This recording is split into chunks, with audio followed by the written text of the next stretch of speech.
नमस्कार विद्यार्थियों। उम्मीद है कि आप कोरोना के समय में सरकार द्वारा निर्धारित और हेल्थ एडवाइजरी द्वारा निर्धारित प्रोटोकॉल का इस्तेमाल कर रहे होंगे, उसकी पालना कर रहे होंगे। प्रोटोकॉल में मास्क लगाना है, सोशल डिस्टेंस है, जब हम घर से बाहर जाते हैं तो वापस आकर के हाथ मुंह धोना है 20 सेकंड तक साबुन के झाग के साथ में, और अपने हाथ वगैरह को सैनिटाइज करते रहना है, और बहुत आवश्यकता होने पर ही घर से बाहर जाना है। इमरजेंसी स्थितियों में सामान्यतः घर से बाहर नहीं जाना है, घर पर ही रहना है। क्योंकि कितने ही हॉस्पिटल बना लिए जाएं, कितने ही बेड वहाँ पर व्यवस्था कर दी जाए, ऑक्सीजन की व्यवस्था कर दी जाए, उससे कोरोना पर रोक नहीं लगेगी। वो तो उपचार है। कोरोना पर रोक लगेगी कोरोना के प्रोटोकॉल से, यानी कि मास्क से। मास्क भी 3 लेयर वाला मास्क विद्यार्थियों। आमतौर पर हमारे घर में जो माताएं बहनें हैं वो एक दुपट्टा सा लगा के रखती हैं, वो उपाय नहीं है। अतः प्रोटोकॉल का इस्तेमाल करें, क्योंकि आप देखते हैं कि सड़क दुर्घटनाएं रोकने के लिए हॉस्पिटल्स नहीं बनाने पड़ते हैं, सावधानी बरतनी पड़ती है। वही सावधानी की आवश्यकता इसके अंदर है। इसके बाद हम चर्चा करते हैं आज के टॉपिक की। आज का टॉपिक है फांसीवाद का एक व्याख्यान हम कर चुके हैं। विगत व्याख्यान में हम मुसोलिनी की चर्चा कर रहे थे और कि किस प्रकार से मुसोलिनी ने अपना कैरियर एक टीचर से प्रारंभ किया और फिर सोशल डेमोक्रेटिक के जो पार्टी है उसमें शामिल हो गया, हड़ताल वगैरह के काम में लग गया, और फिर हायर एजुकेशन के लिए स्विट्ज़रलैंड जाता है। वहाँ शिक्षा भी प्राप्त कर रहा है, कुछ काम भी कर रहा है, और जो लेबर यूनियंस हैं उनमें भी अपना समय दे रहा है, उनकी स्थापना में भी काम कर रहा है। वहाँ पर एक समाजवादी पत्रिका भी संपादित करता है।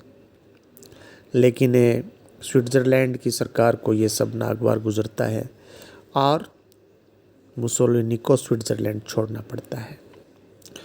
खुद के देश में आकर के फिर वही गतिविधियां। 1908 में उसको जेल में डाल दिया जाता है। जेल से मुक्त होने के बाद वो ट्रेंट चला जाता है, लेकिन ट्रेंट में जाकर के भी वो वही आंदोलन कि ये जो प्रदेश है इटली में शामिल होना चाहिए, तो ऑस्ट्रिया की सरकार भी उसको वहाँ से निकाल देती है।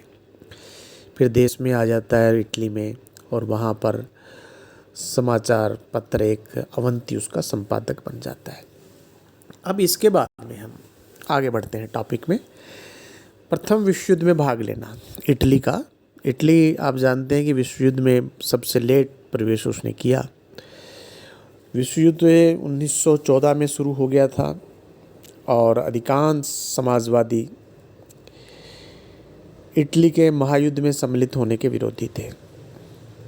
मुसोलिनी भी इस विचारधारा का समर्थक था, परंतु शीघ्र ही उसने अपनी इस विचारधारा का परित्याग कर दिया और वह इस बात पर बल देने लगा कि इटली को मित्र राष्ट्रों के पक्ष में युद्ध में सम्मिलित हो जाना चाहिए तथा ऑस्ट्रिया के विरुद्ध युद्ध घोषित करके उसको जो इटली का वो जो हिस्सा है उधर उसको अपने अधीन कर लेना चाहिए। इन विचारों के कारण मुसोलिनी को अवंती के संपादक पद से पृथक भी होना पड़ा। उसने शीघ्र ही अपने विचारों का प्रचार करने के लिए एक दूसरी पत्रिका प्रारंभ कर दी, जिसका नाम था पोपोलो डी इटेलिया। उसकी मान्यता थी कि यह युद्ध जनता का युद्ध है। यही भविष्य में एक क्रांति के रूप में परिवर्तित हो जाएगा। मुसोलिनी ने महायुद्ध में एक सैनिक की भांति भाग लिया जब इटली ने युद्ध में प्रवेश किया और घायल होने पर ही वापस लौटा। युद्ध से वापस लौटने पर उसने बॉल्शेविक विचारधारा, जो कि रशियन विचारधारा थी, का कड़ा विरोध करते हुए साम्यवादी व्यवस्था इटली के, उसने कहा था कि साम्यवादी व्यवस्था है वो इटली के हितों के विरुद्ध है, उसके राष्ट्रीय हितों के विरुद्ध है। अब जब वापस आता है तो फिर फासिस्ट दल का गठन होता है। प्रथम महायुद्ध की समाप्ति पर पेरिस शांति सम्मेलन में इटली के साथ जो व्यवहार हुआ और देश के अंदर जो अव्यवस्था और अराजकता फैली, उसे देखकर मुसोलिनी बड़ा क्षुब्ध हुआ, बड़ा बेचैन हो गया और ये बेचैनी पूरी इटली में थी। और अब उसने स्वयं आगे बढ़कर, यानी कि मुसोलिनी ने आगे बढ़कर कुछ करने के लिए प्रयास किया और उसने अब एक्शन के मूड में आ गया। उसने देश में यत्र तत्र स्थापित फासिस्ट जो गुट थे उनका एक नया संगठन शुरू किया और स्वयंसेवक सैनिक दलों का निर्माण करके इस आंदोलन को एक सैनिक रूप दे दिया, एक आर्मी का रूप उसने इसको दे दिया। बड़ी एक उपलब्धि हम कहेंगे मुसोलिनी की, जिस दिशा में वो कार्य कर रहा था। मुसोलिनी का कहना था कि फासिस्ट लोग न पार्टी है न पार्टी बनाना चाहते हैं और न पार्टी बन सकते हैं। वास्तव में फासिस्ट पार्टी विरोधी आंदोलन है, ये कहना था मुसोलिनी का। इससे भी फासिस्ट दल का बहुत प्रचार और उसको बहुत वहाँ पर लोकप्रियता मिली। शीघ्र ही फासिस्ट पार्टी में अवकाश प्राप्त सैनिक, जो रिटायर्ड लोग थे, मजदूर, समाजवादी, विद्यार्थी, जमींदार, पूंजीपति तथा मध्यम वर्ग के लोग इसमें बहुत जल्दी सम्मिलित होते गए। मुसोलिनी ने अपने कुशल नेतृत्व से सबको एकता के सूत्र में बांध दिया। इस दल के स्वयंसेवक के लिए यूनिफॉर्म काली कमीज पहनते थे और अस्त्र शस्त्र धारण करते थे। उनका अपना अलग झंडा था और कठोर अनुशासन से रहना अनिवार्य था। मुसोलिनी उनका प्रधान कमांडर था। उसके ओजस्वी भाषण हैं, प्रभावशाली लेख हैं, उन सब का जनता पर बहुत अधिक प्रभाव पड़ता था। 1919 में मिलान में उसने अपने दल का, अपने जो संगठन है उसका विधिवत रूप से उसका एक जो प्लानिंग है उसकी वो सामने लेकर के आया और एक घोषणा पत्र बनाया और उसमें कुछ कार्यक्रम तय किए गए। यदि हम प्रधान रूप से, मुख्य रूप से चर्चा करें तो पहला जो कार्यक्रम था घोषणा पत्र में, जो उन्होंने हाईलाइट किया कि मजदूरों से दिन में 8 घंटे से अधिक कार्य नहीं लिया जाए, क्योंकि विद्यार्थियों जब औद्योगिक क्रांति हो गई थी तो जो फैक्ट्री मालिक थे मज़दूरों से 14-14 घंटे काम लेते, 16 घंटे, 18 घंटे। यहाँ ये मज़दूरों के लिए एक रिलैक्सेशन लेकर के आए, या 8 घंटे से अधिक कार्य नहीं लिया जाए, इस बात का कानून होना चाहिए। दूसरा, चर्च की संपत्ति को जब्त कर लिया जाए। तीसरा, हथियार बनाने वाले कारखानों का राष्ट्रीयकरण कर दिया जाए। चौथा, कुछ उद्योग धंधों पर मजदूरों का नियंत्रण स्थापित किया जाए। पांचवा, नए संविधान का निर्माण करने के लिए विधानसभा की स्थापना की जाए। छठा, जो अमीर लोग हैं उन पर हैवी टैक्स लगाए जाए। और अंतिम, फ्यूम तथा डालमेशिया पर इटली का अधिकार स्थापित किया जाए, जिन पर कि इटली अपना दावा करता था और इटली के अधिकार से में वो नहीं थे। ये उन्होंने अपना एक घोषणा पत्र, अपना एक कार्यक्रम प्रस्तुत किया। अब हम करते हैं फासिस्ट दल का बढ़ता हुआ प्रभाव। देखिए विद्यार्थियों, इसका घोषणा पत्र आप देख रहे हैं कि बड़ा आकर्षक है। जनता ने इसको बहुत पसंद किया और बहुत जल्दी फासिस्ट जो है उनकी शक्ति में बड़ी आश्चर्यजनक वृद्धि हुई। 1919 में फासिस्ट सभाओं की संख्या 22 थी, कुल 22, और सदस्य थे 17,000, 17,000। 1920 में संगठनों की संख्या 122 से बढ़कर 118 हो गई, सदस्य हो गए उनके 30,000। 1921 तक संगठनों की संख्या जो 118 थी 2000 के ऊपर पहुंच गई, और सदस्यों की संख्या की बात करें विद्यार्थियों, जो 30,000 थी 1920 में एक ही साल बाद 3 लाख से ऊपर हो गई। इसके पश्चात मुसोलिनी ने आतंकपूर्ण कार्यों से अपने विरोधियों, समाजवादियों और साम्यवादी हैं उनका दमन करना प्रारंभ कर दिया। समाजवादियों और साम्यवादियों की सभाओं पर आक्रमण होने लगे तथा उनके कार्यालयों पर भी जबरदस्ती अधिकार कर लिया गया। इसके अतिरिक्त साम्यवादियों एवं समाजवादियों को म्यूनिसिपल परिषद हैं उनकी सदस्यता से त्यागपत्र देने के लिए बाध्य किया गया, और उनके स्थान पर जो फासीवादी लोग हैं उनको सदस्य बनाया गया। साम्यवादियों और फासिस्टों के इस संघर्ष में हजारों लोग मारे गए। मुसोलिनी ने जनता का समर्थन प्राप्त करने के लिए यह प्रचार किया कि फासिस्ट दलों ने देश को साम्यवादी आतंक से मुक्त करवाया है। उसने घोषित किया कि यह नीति है कि रोम पुनः पश्चिमी यूरोप की सभ्यता का संचालक बने।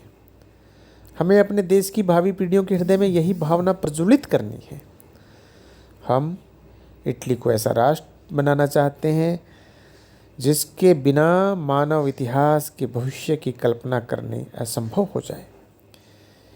ये जो उसके भाषण थे, उनके भाषणों में ये जो एक भविष्य का सपना और अपना जो प्राचीन थातियाँ हैं उनके साथ में मोहब्बत, ये लोगों को बड़ी भा रही थी।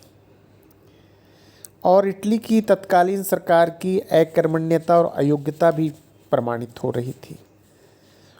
और मुसोलिनी ने अपने भाषणों से, लेखों से यह प्रदर्शित किया कि केवल फासिस्ट दल ही देश की अस्त व्यवस्था जो आंतरिक व्यवस्था है उसको सुधारने तथा अंतर्राष्ट्रीय क्षेत्र में उसकी प्रतिष्ठा एवं गौरव को पुनः स्थापित करने में सक्षम है। अगस्त 1922 को समाजवादियों एवं मजदूर संघों ने हड़ताल प्रारंभ की। सरकार कुछ भी नहीं कर सकी। उस समय फासिस्टों ने सार्वजनिक सेवाओं को चालू रखने में बड़ी तत्परता दिखाई। दूसरी ओर फासिस्टों ने इसी हड़ताल के बहाने समाजवादियों और साम्यवादियों पर हमले किए और उन्हें मार डाला। मिलान में उन्होंने उनका समाजवादी पत्र अवंती, ये जो संघर्ष हुआ, अवंती के मुद्रालय को नष्ट कर दिया।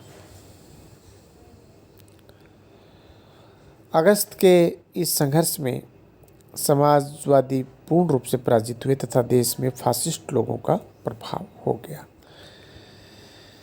अब बात करते हैं रोम पर जो चढ़ाई हुई, आक्रमण हुआ। ये तो तय से विद्यार्थियों स्पष्ट हो गया कि लोगों के बीच में इटली की सरकार स्थिर साबित हो गई, अकर्मण्य साबित हो गई और वास्तव में स्थितियों पर नियंत्रण भी नहीं कर पा रही थी। इस सब का फायदा मुसोलिनी ने उठा करके आगे बढ़ने का निश्चय किया। अक्टूबर 1922 में नेपल्स में फासिस्ट दल का सम्मेलन हुआ, जिसमें 40,000 फासिस्ट सेवकों ने अपने हथियारों से सुसज्जित होकर के भाग लिया। ऐसा लग रहा था जैसे कोई सेना का सम्मेलन है। इस सम्मेलन में मुसोलिनी ने घोषणा की कि शासन हमारे हाथों में सौंप दिया जाए, अन्यथा हम रोम पर अधिकार कर लेंगे, इटली की राजधानी। चढ़ाई के लिए 27 अक्टूबर का जो दिन है उन्होंने तय कर दिया और फासिस्ट टुकड़ियां रोम की ओर चल पड़ी। उन्होंने देश के प्रमुख नगरों के जो रेलवे स्टेशन हैं, डाकघर हैं, टेलीफोन हैं, उनके कार्यालय टेलीफोन के और जो महत्वपूर्ण स्थान उन सब पर अधिकार कर लिया। सरकार ने राजा विक्टर से इस्तीफे की मांग की। माफ़ करना, सरकार ने राजा विक्टर एमेनुअल से मांग की कि वह देश में फौजी शासन लागू कर दे, लेकिन राजा इसके लिए तैयार नहीं हुआ। उनकी मान्यता थी कि मुसोलिन यदि इसको हम गवर्नमेंट में शामिल कर लेते हैं तो कानून व्यवस्था का ये जो है सब चीज़ को अपने हाथ मतलब सर्वोसर्वा हो जाएगा। अब बात करते हैं मुसोलिन प्रधानमंत्री बनता है। जब नियत दिन निकट आया तो मुसोलिन ने अपने 2 कर्मचारियों को राजा के पास भेजकर सत्ता त्याग देने की बात कही और कहा कि सत्ता मुसोलिनी को सौंप दी जाए। प्रधानमंत्री जो है ने त्यागपत्र दे दिया। राजा के पास में जब ये समाचार गया तो जो भी वहाँ कन्वर्सेशन हुआ, बातचीत हुई, त्यागपत्र दे दिया। परंतु फासिस्ट जो हैं, फांसीवादी लोग हैं, ने अपने नेता के अतिरिक्त किसी अन्य के भी अधीन मंत्रिमंडल में शामिल होने से इनकार कर दिया तो राजा के सामने बड़ी विकट समस्या उपस्थित हो गई। इसी बीच 50,000 फांसीवादी स्वयंसेवकों ने रोम में प्रवेश करके उस पर अधिकार कर लिया। अतः राजा ने गृह युद्ध को टालने के लिए मुसोलिनी को अपना मंत्रिमंडल बनाने का अधिकार दे दिया। 30 अक्टूबर 1922 मुसोलिन ने अपना मंत्रिमंडल बनाया और मुसोलिन की आकांक्षा पूरी हुई, वह प्रधानमंत्री बन गया, इटली का भाग्य विधाता बन गया। अब हम बात करते हैं मुसोलिन के प्रधानमंत्री बनने के बाद इटली में जो कुछ हुआ। मुसोलिन ने प्रधानमंत्री बनते ही राज्य की समस्त सत्ता अपने हाथों में केंद्रित करने के प्रयत्न प्रारंभ कर दिए। सर्वप्रथम उसने संसद को धमकाकर 1 वर्ष के लिए उसके संपूर्ण अधिकार अपने हाथों में ले लिए और शासन में से समस्त विरोधियों को निकालकर प्रमुख एवं महत्वपूर्ण स्थानों पर अपने व्यक्ति नियुक्त कर दिए। 1923 में एक नवीन कानून पास किया जिसके अनुसार यह तय किया गया कि जिस दल को निर्वाचन में बहुमत प्राप्त हो उसे लोकसभा में 2/3 स्थान प्रदान कर दिए जाएं तथा 1/3 स्थान अन्य दलों में बंट जाएं। इस नियम के आधार पर 1924 में नया निर्वाचन हुआ, नया चुनाव हुआ जिसमें फासिस्ट दल को बहुमत प्राप्त हो गया। अब समाजवादी दल के नेता मैटीऑटी ने सरकार पर निर्वाचन कानून भंग करने का आरोप लगाया। इस घटना के 3 दिन पश्चात ही उनको गोली से उड़ा दिया गया, मार दिया गया। विरोधियों को समाप्त करने की पहले से ही उनकी एक नीति चली आ रही थी। अब कुछ वो कठोर कानून बनाते हैं, इटली में कुछ कठोर कानून बनाते हैं क्योंकि सत्ता पर अपना नियंत्रण रखना है। और इन कानूनों की हम बात करते हैं विद्यार्थियों। पहला ये कि 1925-26 में ऐसे कानून पास किए जिसके अनुसार मुसोलिनी को शासन के सर्वोच्च अधिकार प्राप्त हो गए और संसद की स्वीकृति के बिना अध्यादेश निकालने तथा उनका सामान्य कानून के समान पालन करने का अधिकार मुसोलिनी को प्राप्त हो गया। तो एक तो ये काम उन्होंने किया। दूसरा,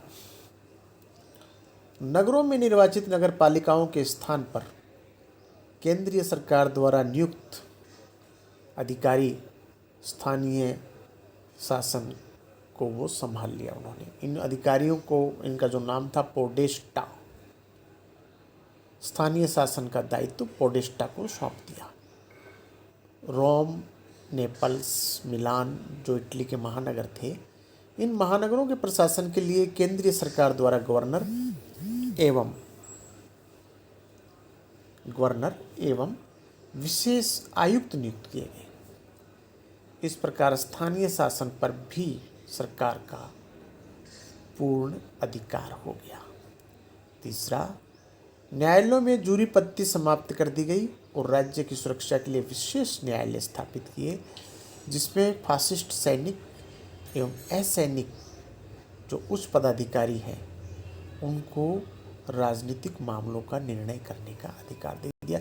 यानी न्यायालयों में अपना प्रभाव स्थापित कर लिया। अब वो जो चाहेंगे वही न्याय होगा। चौथा, विरोधी दलों को नष्ट करने के लिए मुसोलिनी ने सर्वप्रथम सभी गुप्त समितियों एवं संगठनों को समाप्त करना शुरू कर दिया।